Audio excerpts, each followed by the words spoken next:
নমস্কার প্রিয়জনেরা, আহারে ও বিহারে চ্যানেলে আপনাদের সকলকেই স্বাগত। আজকের ডিনারে আমাকে পরিবেশন করেছে পনিরের কচুরি সাথে কষা আলুর দম। তা আসুন জেনে নিই এই পনিরের কচুরি কী কী উপকরণ দিয়ে তৈরি করা হলো। প্রিয়জনেরা, প্রথমে একটা পাত্রে ময়দা নিয়েছি, ওর মধ্যে 4 চামচ সাদা তেল দিয়েছি, সামান্য একটু চিনি দিয়েছি, সামান্য একটু নুন দিয়েছি আর জল দিয়ে ভালো করে মেখে ঢেকে রেখে দিয়েছি। এবার একটা পুর তৈরি করব। পনিরটাকে গ্রেট করে নিয়েছি, ওর ধনে পাতা কুচি দিয়েছি, লঙ্কা কুচি দিয়েছি, সামান্য একটু জোয়ান দিয়েছি, সামান্য একটু নুন দিয়েছি, ওর মধ্যে ভাজা মশলা দিয়েছি। ভাজা মশলা হলো ধনে, জিরে, শুকনো লঙ্কা গোটা, ওটাকে খালি খোলায় ভেজে গুঁড়ো করে দিয়েছি, আর একটু গরম মশলা দিয়েছি, দিয়ে সবগুলো একসঙ্গে মেখেছি। মেখে এবারে পুর তৈরি করে রেখে দিলাম। এবার যে ময়দাটা মাখা ছিল ওটাকে ছোট ছোট লেচি তৈরি করেছি, করে বাটি তৈরি করেছি, বাটির মধ্যে পুর ভরেছি। পুর ভরে ভালো করে মুখটা আটকিয়ে লুচির মতন বেলে নিলাম। বেলে গ্যাসে কড়াই বসিয়েছি, কড়াই সর্ষের তেল, সাদা তেল দিয়েছি।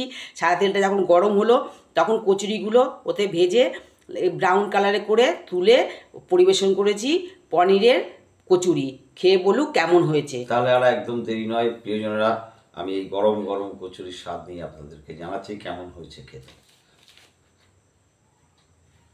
একবার দেখুন আপনারা কেমন এই পনিরের স্টাফটা দেওয়া হয়েছে। প্রিয়জনেরা দারুণ, আর একদিন দেরি করতে পারছি না।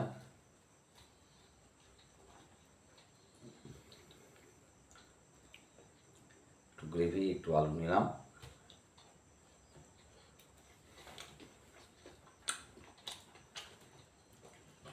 আহা হা,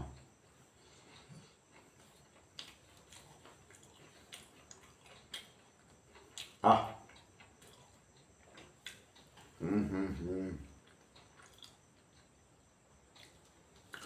অসাধারণ সুন্দর খেতে, একদম লাজবাব, চমৎকার একেবারে যাকে বলে। এই ধরনের কচুরি যদি কারোকে আপনি গরম গরম পরিবেশন করেন, সে 4টে জায়গায় 6টা খাবেই। যাই হোক, ঠিক এই রকমভাবে আপনারা বাড়িতে তৈরি করুন, সকলকে খাইয়ে কমেন্টের মাধ্যমে আমাদেরকে জানান কেমন হলো খেতে। আজ তাহলে এই পর্যন্তই, দেখা হচ্ছে খুব শীঘ্রই নতুন কোনো রেসিপি নিয়ে।